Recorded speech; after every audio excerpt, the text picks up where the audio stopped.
مناورات على الحدود ورسائل بلا كلمات. تحركات عسكرية لافتة على أحد أهم الاتجاهات الاستراتيجية في المنطقة، تثير جدل واسع في ظل الأحداث الجارية.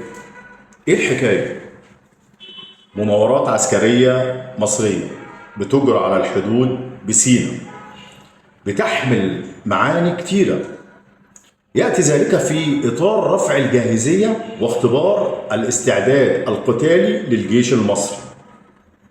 الجيش المصري بينفذ واحدة من أهم المناورات العسكرية وتدريبات واسعة في توقيت هام جدا.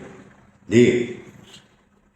في تنسيق عملياتي عالي المستوى، وفي رسالة هنا. الرسالة هنا إيه؟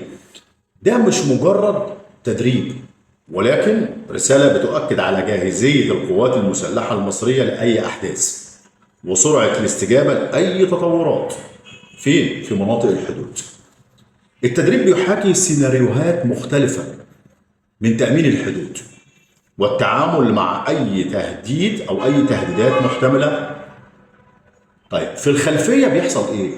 الصورة الإقليمية كلها بتشهد حالة من الترقب، لكن المهم ان المناورات دي جزء من سياسه ثابته للجيش المصري والدوله المصريه. القوامه بتاعتها القوه لحمايه الاستقرار، مش تصعيد ولا رساله حرب لاي موجهه لاي حد، ولكن رساله جاهزيه واضحه. السؤال اللي بيطرح نفسه في وراء الحقيقه، هي نجحت هذه المناوره في توصيل الرساله؟ من المؤكد ان الرساله وصلت. انتظرونا في حلقة قادمة.